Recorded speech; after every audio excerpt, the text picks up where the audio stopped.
COVID. Bagaimana orang sedunia bisa dibohongin tentang COVID itu? Bagaimana seluruh dunia bisa divaksin tanpa tahu apa itu yang dimasukkan dalam tubuhnya? Dan sekarang penelitian-penelitian menunjukkan betapa ngerinya akibat dari booster yang mereka berikan. Baru hari Kamis kemarin Pfizer dengan apa itu Moderna mengajukan izin pada FDA untuk membuat vaksin lagi Omicron yang ada XBB-nya, apa XBB apa-apa. Artinya mereka akan membuat penyakit lagi. Nah, seperti itu. Kalau kita terus seperti ini, kapan kita mau selamat? Bapak-bapak, kita harus berhenti untuk bersangka baik tata cara di negara ini. Kita harus mencari jalan dengan cerdas, mencari jalan keluar dengan cerdas. Kalau menurut saya, ya harus ada revolusi konstitusi tanpa ampun. Nggak bisa lagi dengan 2002.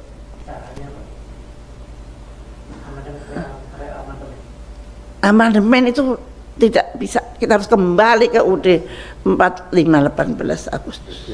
Itu yang perlu dipikirkan. Yang itu yang harus kita janganlah kita nanti BPJS kita betulkan, nggak akan bisa betul. Lahirnya sudah tidak betul. Dan itu proksi. BPJS itu bukan untuk kesehatan rakyat, tapi untuk mengumpulkan dana dari rakyat kecil yang akhirnya dibawa oleh pemodal. Bapak-bapak kan nggak tahu kalau uang BPJS yang masuk ke bank itu di bawah OJK, dan dari bawah OJK orang-orang tertentu pinjam, apa dikembalikan apa tidak tahu. Nah, bayangkan saja, saya itu betul-betul untung saya berjuang bukan karena saya supaya dikenal atau apa, enggak, saya berjuang karena Allah. Karena saya menjadi Menteri Kesehatan juga karena Allah. Saya bukan orang partai, bukan orang apa-apa, tiba-tiba disuruh jadi menteri dalam 2 jam. Nah, saya menolak berkali-kali tapi dipaksa oleh Pak SBY yang selama ini tidak pernah saya kenal. Nah, saya menganggap itu dari Tuhan. Maka saya tidak pernah berani keluar dari koridor yang Tuhan atur.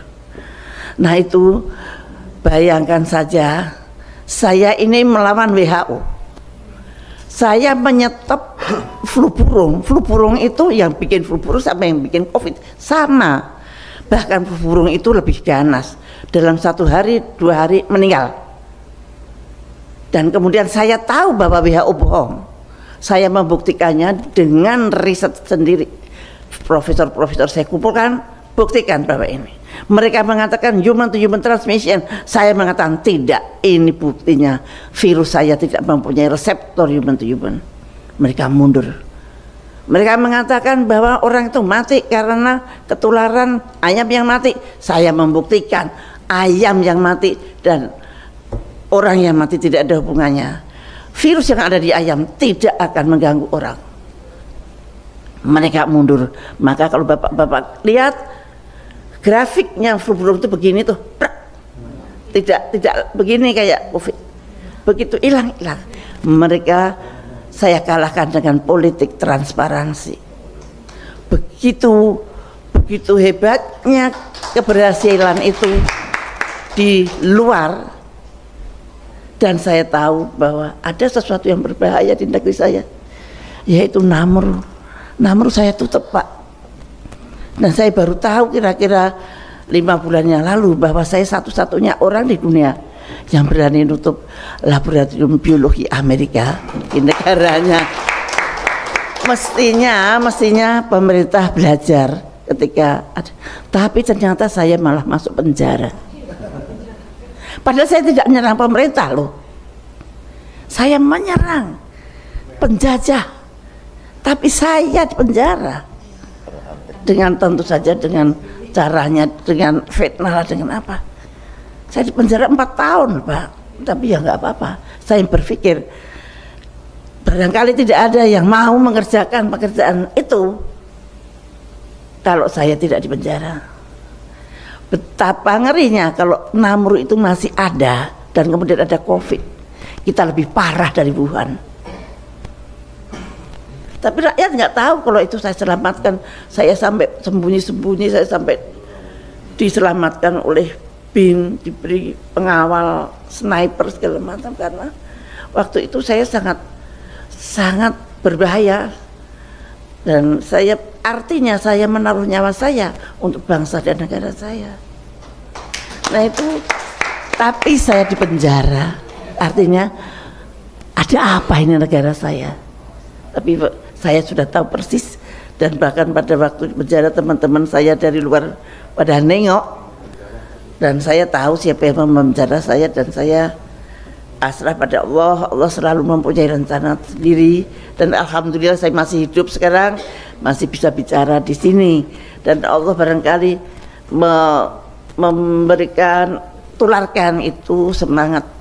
Amin. Kedaulatan itu, tularkan itu semangat yang tidak takut dengan siapapun, dan tolong jangan percaya non sewu Bapak ekonom. Izin Pak ekonom. Bapak buat Pak izin Pak. Nuwun sewu, aku baru mau ngomong sama Pak. Nuwun sewu, angka-angka itu saya dari dulu tidak pernah percaya. Angka-angka itu dari BPS, kadang saya kan di sidang kabinet. Misalkan angka itu tidak begitu bagus, presidennya, mbok jangan begitu sih, tolong diturunin sedikit. Saya selalu berantem itu. Kemudian saya karena membuat Jamkesmas, saya maunya rakyat miskin semua tercover. Waktu itu yang saya cover baru 86 juta. Lah, saya dimarahin sama Menteri Keuangan. Bu Menkes itu senengannya lebih banyak orang miskin, padahal itu real. Ini saya dapat catatan itu dari ibu-ibu PKK yang tahu. Bu PKK itu ngangon 10 orang, mana yang miskin banget, mana yang tidak, dia apal banget. Nah itu betul-betul angka yang real. Tapi kalau menurut Menteri Kesehatan, Menteri Keuangan cuma 36 juta, saya 86 juta. Akhirnya Pak SBY dengan bijaknya, ya sudah, yang lainnya near miskin. Near poor. Nah itu jalan. Tapi saya terima kasih bahwa dia tidak, ya kita nurut ke Departemen Keuangan dong, enggak. Nah angka itu seenaknya menurut kemauan mereka, tujuan mereka.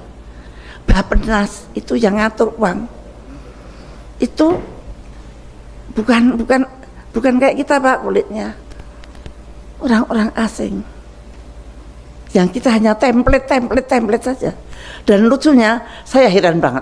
Saya dari kecil diajarin ibu saya, kalau kamu punya pendapat 10.000, tabunglah yang 2.000 atau 3.000. Yang lain kamu pakai, yang ditabung.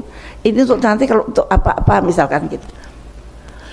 Ternyata itu konsep yang sangat dibenci oleh penjajah kita. Duit kok ditabung itu berhenti katanya, mengganggu pengelolaan keuangan dunia. Nah, yang namanya APBN itu selalu sekarang 1.000, tahun depan harus 1.200, tahun depan lagi harus 1.400. Tidak peduli berapa pendapatan kita. Jadi kita harus utangnya harus nambah terus. Lucu toh, dalam belanja kok berdasarkan habisnya belanja bukan hasilnya pendapatan. Mau pendapatannya 1 triliun, ya belanjanya 800 triliun gitu. Nggak boleh. Harus utang 2 triliun, harus utang. Itulah mengapa kita hutang. Dan hutang itu sudah ditancapkan dari tahun 70. Jadi nggak bisa marah-marah di hari sekarang. Nah itu bisanya berubah ya dengan revolusi. Karena tanpa revolusi kita tidak mengejar antara perubahan dan bukan perubahan. Sekarang banyak sekali perubahan, ada presiden yang ini yang perubahan apa benar dia tahu apa yang harus dirubah? Dia nggak tahu. Siapa tahu? Karena yang tahu pasti tidak akan bisa berenang sampai di situ. Dan inilah, kalau kita tidak siap, ya kita harus siap, mau nggak mau. Kalau kita memang pengen berubah, rubahlah itu. Kembalilah ke Undang-Undang Dasar 45 18 Agustus 1945 yang asli. Nggak ada jalan lain, tidak ada. Saya kira demikian. Wassalamualaikum warahmatullahi wabarakatuh.